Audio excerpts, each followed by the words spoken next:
Hello, everyone. Welcome to our Aging and Spirituality podcast. I'm Chris Jensen. Hi, I'm Kathy Lee Taylor. Nice to see all of you today. Well, nice to be talking to all of you today. We're so glad that you're listening in because, as usual, we have stuff that we think will be very helpful. So my question today is, are you sabotaging yourself? Probably. Yeah. You're very honest. Most people would say, oh, no. But why is it, some people seem to meet all their goals mentally, emotionally, physically, spiritually, no problem, relationships. It's Others don't. annoying. It's annoying. Are- Sorry to interrupt you, but that is annoying. Okay. So my question is, are you doing well in all areas of your life? Or is there a place where you're frustrated in some area? I mean, do you have a goal that you keep trying to meet, but it never quite happens? For most of us, that is the case. So what we're going to talk about this week are the ways that we actually sabotage ourselves and why some people are successful because they're not sabotaging themselves, and how we can overcome the blockages we put in our own way and meet our goals on every level, providing the goals are right for us.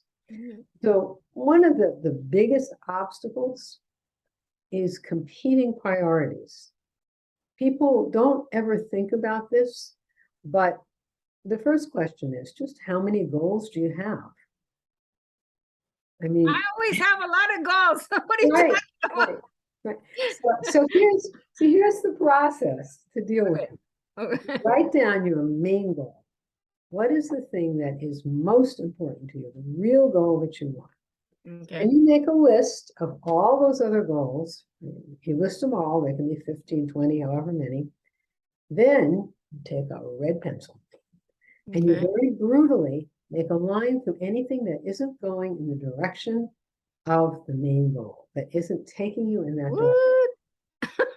You just start crossing them all off. Yeah, mine would be all different. I would end up like I'd have to do one at a time. Is that what you mean? No, you're going to take one goal, one main goal, because if you have all of these priorities and you're not committing enough energy to the main goal. So what you want to have is your main goal, but you want all the other ones to be moving in that direction, not taking you in different directions. Okay, can I interrupt? Yeah. Does that mean you want me to realign those other goals or just put them on the back burner until I get the other one? Realign them. Okay. Realign them. Because if, let's say give me an example of your main goal that could be for I want to lose 25 pounds. Okay. You want to lose 25 pounds. Yeah. And what are some other goals? If you're going to want to lose 25 pounds, how about a job where you're sitting down all the time? Yeah, I probably wouldn't be able to do that. Well, no, but I do. I have a desk job. Okay. But I got a Fitbit and I started tracking all my food and my sleep and my exercise. So that okay. helps. So that's moving towards your main goal. Right. You see, that's moving towards it. So you want to look at all these goals, because most of us, there is something we really want, like you want to lose the 25 pounds. That's a main goal. Yeah. Then we have all these other things that take our energy away from the main goal. So if we could realign things, just get rid of the things that are taking you away. Just get rid of them. That was one of the things Ramakrishnananda, he used to do, have people fill out their first day in yoga class. Okay. Fill out the sheet. One of the things is what's your main goal and what are your 5 to 10 other goals. And then we go through and just anything that's not in the direction of that one. Okay, but come on. All my goals are going to be different. Like I want to lose weight, but stay healthy. So those goals are aligned. But what if I want to make a bunch of money? That's got nothing to do with losing weight. How do I realign that to? Well, of course, that doesn't conflict. Losing weight. I mean, you could make money losing weight. You could share your stuff with other people. I mean, you could losing weight could help you have more energy and be healthier, which puts energy towards your main goal. So what I'm talking about are things that take you away. Like, let's say maybe your main goal is to make money, I don't know, make money playing tennis. Okay. Then what if your sub goal is to make money running a hair salon or just Okay. something else? That's you're not One would take away from the other. yeah, not going to succeed in the main one. Now, Okay. losing Okay. weight, that can go in the direction of making money. You know, Okay. it's not going to take you away. So Okay. that's what I mean. You want to take anything that's conflicting with that main goal It's holding you back. Okay. brutally knock it out of there. Brutally knock it out. Because you'll find then, bingo, you get to that main goal, you achieve it. Then you may want to pull out another goal and, you know, but you can't have them running at the same time if they're going in different directions. Okay. It's diversifying your energy and you're never going to reach your goals, what you're You know, saying. yeah, because you're not committing enough energy to what you really want. Okay. Okay. So that's a real big one. And it's something most people do. They scatter their energy so much that nothing gets really successful like that, especially that, and they don't even know what the main goal is anymore because they've got this, and this. Okay. That But makes you sense. got to think about what you really want. What's the main driver for me? And you know, what are the things I can do that move in that direction rather than going away from it? That makes all the difference in the world. Okay. That's a process, and it helps to write it down. It helps to write it down because then you see all the things you're doing that are taking you in different directions. And I like the process of just striking them out, you know. Okay. I'm going to ask an obnoxious question. Yeah, go ahead. So this would be me in beginning yoga, but you know, you've been there, so you know me. Right. So if I said to you, okay, my main goal is to lose weight, but maybe if I made my main goal, if I change my main goal to I get a job where I'm working in health and fitness, then get losing weight's going to be a heck of a lot easier. I'm going to have lots of time to focus on that, right? Right, If we right. did that, what if you reprioritize your main goal? That's right. So Okay. your main goal really isn't to lose weight. Your main Okay. goal is to have a job in health Healthy. and fitness. Yeah. And losing weight's going to happen. It's going to be part of that goal. Right. Okay. So All it's right. a matter of looking at it and making you know, you have to identify the real main driving goal. Right. Got it. Okay. And That's then the it will come important in part. play. That's a really, Okay. that was a good question, a good example. Yeah. I'm going to do that. After we talk. Yeah. That's good. Okay. All right, good. Okay, now the other issue that comes into play is we don't think we can have it or we don't think we're worth it. Hmm. And that's another area we sabotage ourselves. And this is subtle because we don't often realize it. We don't always know. Like I listen to people's words that they choose when they're talking about something they want. And often they use words that imply, well, I really like this, but you know, it's not going to happen for me. It's too difficult, it's too challenging, or I'm not good enough, or you know, any of those things, we're sabotaging ourselves. Okay. And so, and often the other part of that is that we don't think we're worth it. We don't think we deserve what's coming to us. Like a lot of actors and actresses get on drugs and have problems because they get all this money and fame and they don't think they're worth it. You know, they don't think they're worthy. And, you know, that's one of the things that blocks us.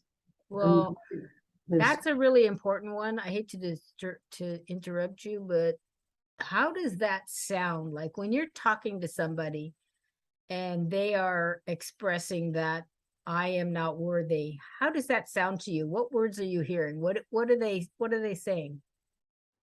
What they're saying is, well, you know, I don't know, I try, but you know, or maybe it's a relationship thing, and they think, well, you know, I don't know, I'm not the person that has all of those features. I don't come across that way, or you know, you can do this because you have this experience and you have this energy, but I'm not. I don't. You know, in other words, they have an excuse for every reason that they shouldn't get it. Pretty yeah, much. that they shouldn't get it. That they shouldn't get it. Yeah. Yeah, that they shouldn't get it, and they aren't intentionally doing that. Yeah. It's a habit of feeling that they're not worth it. Like a lot of people who stay in abusive relationships, Yes. don't think they're worthy of anything better. They don't feel the self-worth. But I don't want to get into that area because that's a little different than this. Okay. But this is really about there are ways to overcome this stuff. Okay. Now there's I'm going to call this they're both internal ways, but a more external way and a really internal way. And one thing is visualizations and are really, really good, but you're going to have to know how to use them properly. Like you want, this example, you want the job in health and fitness. Okay. And you lose weight too. And so you want to, when you do the visualization, you have to see it in great detail and feel it like you're going to see yourself in this job. You're going to see yourself in a place where you're actually working with people in health and fitness. You're going to see people reacting to you. Just see it in extreme detail and feel it. Try to feel the emotion of this position, and how it feels to be in this position, and as a result, to lose the weight. You just see it, feel it clearly, and affirm. I love this. Not I will have this job. Maybe I'll have this job, or I don't want to. It's just exactly what you want. Like this is, I this is have it. this. Yeah. I have it. I have it. And Act as if you have it. Yeah. right, and you want to do it in great detail. When we used to work on this in a yoga class, we would have people do things beforehand to be able to see things in detail, like to look at a magazine page and close your eyes and try to remember everything you saw. Try and visualize in detail, because a vague thing is going to give you a vague response.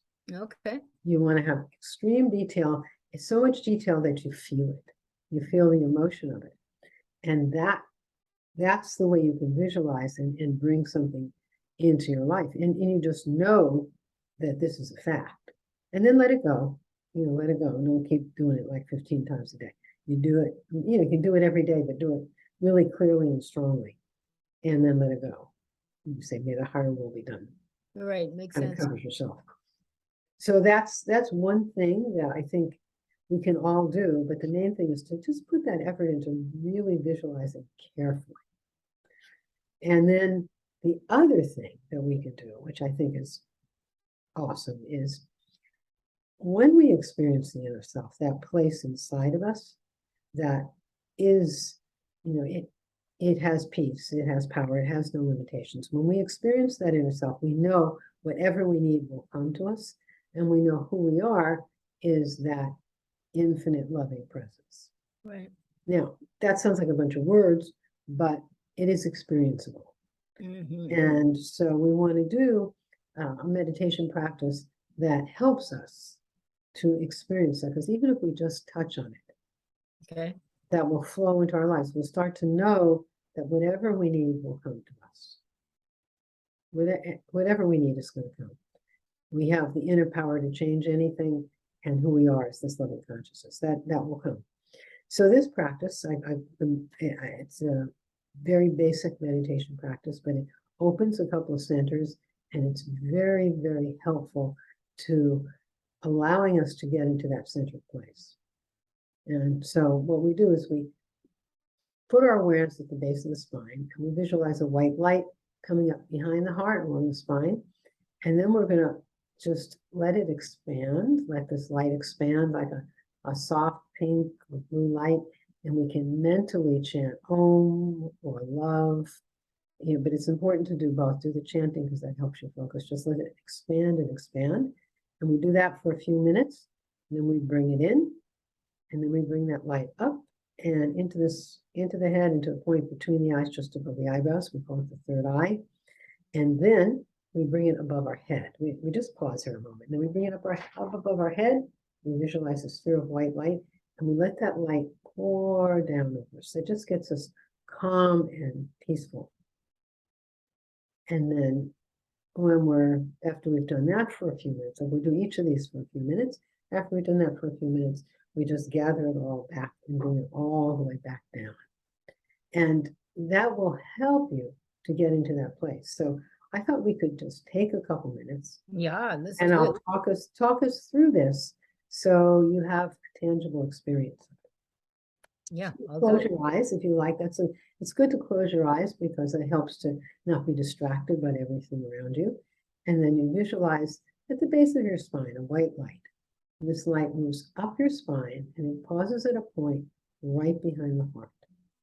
Now this light expands out from your heart like a soft, let's do a soft pink light. It just expands and expands. And you can mentally chant Om or love as it's expanding. And if your mind starts to drift, bring the light back in and just let it expand again and keep your mind focused on chanting Om or love. So let's do that. We'll do that for a couple of minutes.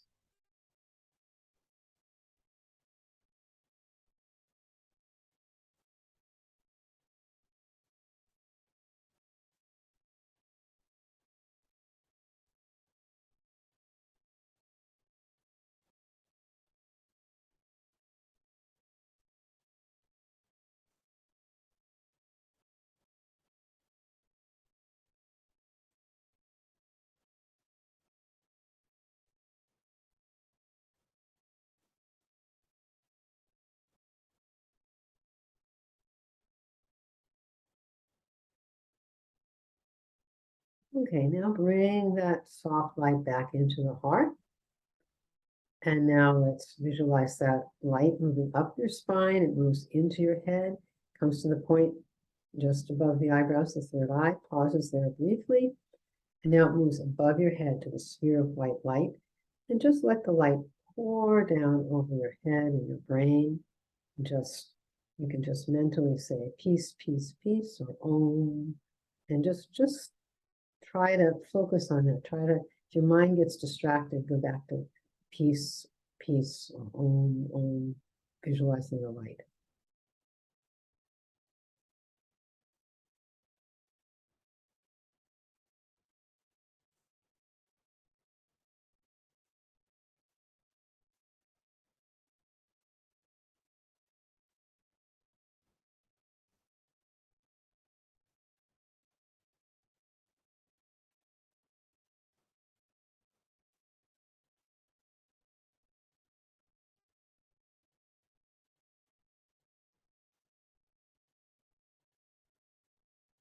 Okay, now gather that light back into the sphere above your head.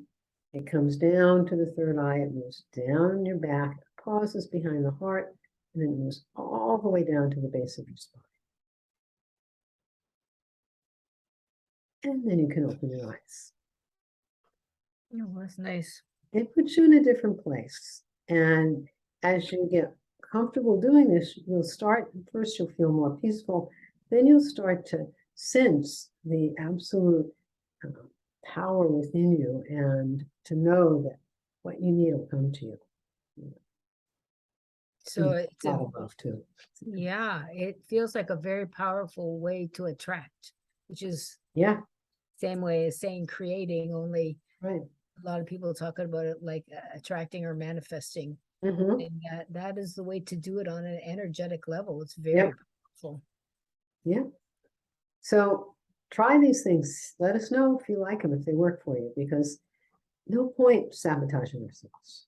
We can have it Yes, all. We can. that's for sure. We can. That's for sure. So thank you guys for joining us today. And anytime, send us your questions and let us know if these things work for you. Yes, please. See you next week, folks. Bye. Take care.